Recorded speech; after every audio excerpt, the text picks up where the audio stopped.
Today in this first video on ExtremeSFX.com, we are going to show you how to create custom latex wounds, transforming yourself into a creepy, diseased patient. To do this, you will need a few things: liquid latex, flat plastic surface, makeup sponge, paper towels, cotton rounds, modeling wax, translucent powder, and a powder brush. Starting with a torn makeup sponge, begin by stippling a layer of liquid latex onto a flat plastic surface in the basic shapes you want your wounds to be. Make the first layer bigger than you actually want the wounds to look because you will need a nice thin edge that will blend seamlessly into the skin. A torn sponge works best for stippling latex because it creates an uneven texture that will look much more natural than the straight lines a makeup sponge would otherwise leave. Let the first layer of latex dry. You can blow dry it if you want it to dry quickly, or just let it air dry. Add a second layer of latex over the first, stippling it not quite all the way out to the edges of the first layer, and let dry. This is the base of your prosthetic pieces.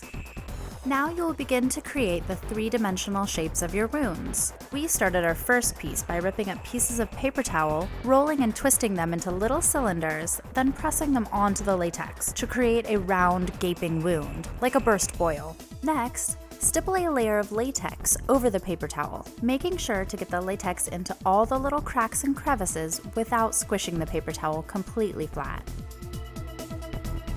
Cotton rounds were used in the next wound piece. We applied them in pretty much the same way as the paper towels, by ripping them up into little bits and pressing them onto the latex to create a round, gaping wound. Carefully stipple a layer of latex over the cotton. Next, we used modeling wax to sculpt a small open wound. Soften the wax a bit by squishing it around with a palette knife or popsicle stick first, so it isn't chunky. Once the wax is a bit soft, you can mold and shape it however you need. We started with a round chunk of wax, blended the edges seamlessly down onto the latex base, and carved out the inside, tapering the edges up so it looks like burst skin. Carefully stipple latex over this wound too. You don't want to squish the thin wax edges. Now, we are going to start 2 more wound prosthetics, using similar techniques to the first 3. Remember, this isn't an exact science. Experiment with the supplies to get the looks that you want. With our second wax wound, we wanted a nice section of blisters or unburst boils. We applied lots of little balls of wax to a large latex base and blended all the edges down. After each layer of paper towel, cotton, or wax, stipple a layer of liquid latex. Once we have the basic shapes of the wounds formed, we go back in with tiny bits of torn paper towel and cotton, giving the wounds more definition and texture. Make sure to stipple the liquid latex over every layer of paper or cotton. You can add as many layers as you need to achieve the look that you want. Dry the latex in between each layer. You can let the pieces air dry or blow dry them if you want them to dry more quickly.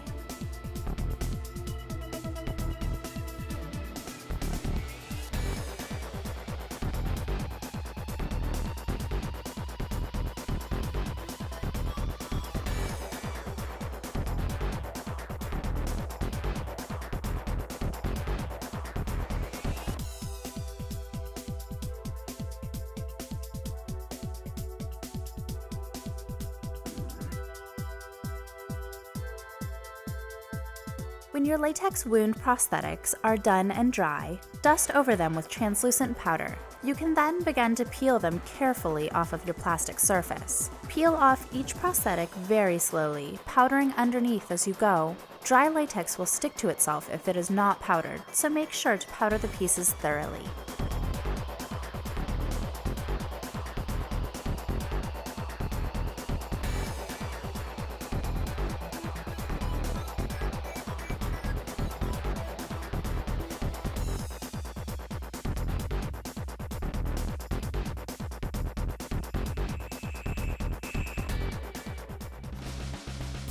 Thank you for watching the first video of our creepy diseased patient makeup tutorial series. You can purchase all of the products used in this video at ExtremeSFX.com. If you enjoyed this tutorial, like, share, comment, and check out the next video at ExtremeSFX.com to learn how to apply the latex wound prosthetics you just made.